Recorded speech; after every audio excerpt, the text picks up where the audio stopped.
ഹൈക്കോടതി വേറെ ആർക്കും ഇത് റിപ്പോർട്ട് ചെയ്യരുത്, ഇത് നേരിട്ട് കോടതിക്ക് റിപ്പോർട്ട് ചെയ്യണം എന്ന് SITയോട് സ്പെഷ്യൽ ഇൻവെസ്റ്റിഗേഷൻ ടീമിനോട് ആവശ്യപ്പെട്ടിരിക്കുന്നത്. അത് ആശ്വാസകരമായ ഒരു വിധിയാണ്. സത്യസന്ധമായി ഇവരിത് അന്വേഷിക്കുമ്പോൾ മുൻ ദേവസ്വം ബോർഡ് മന്ത്രിക്കും അതുപോലെ ദേവസ്വം ബോർഡ് പ്രസിഡന്റിനും ഉത്തരവാദിത്തപ്പെട്ട ആളുകളെ എല്ലാം പ്രതി ചേർത്ത് അന്വേഷിക്കണമെന്നാണ് ഞങ്ങൾക്ക് പറയാനുള്ളത്. ഒരാളെ ഒഴിവാക്കാതെ അയ്യപ്പന്റെ ദ്വാരപാലക ശില്പം കോടീശ്വരന്മാർക്ക് വിൽക്കാൻ കൂട്ടുനിന്നവരെല്ലാവരും നിയമത്തിന്റെ മുന്നിൽ വരണം. അതാണ് ആഗ്രഹിക്കുന്നത്. അയ്യപ്പ ഭക്തർ കേരളത്തിൽ ആഗ്രഹിക്കുന്ന അതാണ്. ആ തരത്തിൽ അന്വേഷണം നടക്കണം എന്ന് ഞങ്ങൾ അഭ്യർത്ഥിക്കുന്നു.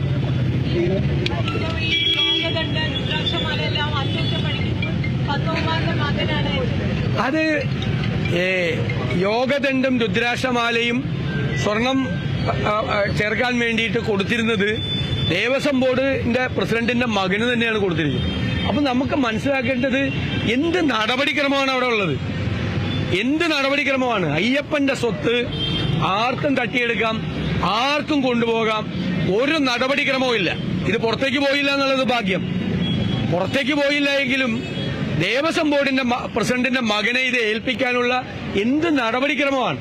അപ്പോൾ അയ്യപ്പന്റെ സ്വത്തുക്കൾ പൂർണ്ണമായി സംരക്ഷിക്കാനും അത് മെയിന്റനൻസ് നടത്തേണ്ട സമയത്ത് മെയിന്റനൻസ് നടത്താനുമുള്ള നിലവിലുള്ള പ്രൊസീജിയർ മുഴുവൻ, നടപടിക്രമങ്ങളെ മുഴുവൻ കാറ്റിൽ പറത്തിക്കൊണ്ടാണ് ഇതുവരെ ഇതെല്ലാം ചെയ്തുകൊണ്ടിരുന്നത്.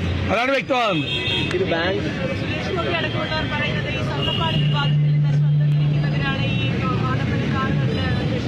അദ്ദേഹം അത് തിരിച്ചറിഞ്ഞതിന് അദ്ദേഹത്തെ ഞാൻ അഭിനന്ദിക്കുകയാണ്.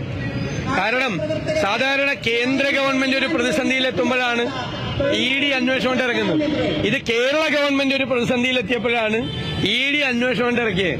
അപ്പൊ ഞങ്ങൾ പറഞ്ഞല്ലോ, ഒരു പൊളിറ്റിക്കൽ നെക്സസ് ഉണ്ട്, ഒരു അവിശുദ്ധ രാഷ്ട്രീയ ബന്ധമുണ്ട്, അതുകൊണ്ടാണ് ED ഇറങ്ങിയിരിക്കുന്നത് എന്ന് കേന്ദ്രമന്ത്രി തന്നെ പറയുമ്പോൾ നമുക്ക് വിശ്വസിക്കാതിരിക്കാൻ പറ്റുമോ? അദ്ദേഹത്തിന് ഇതിനെ കുറിച്ച് കൂടുതൽ അറിവുണ്ടാവും. അതുകൊണ്ടാണ് കേരള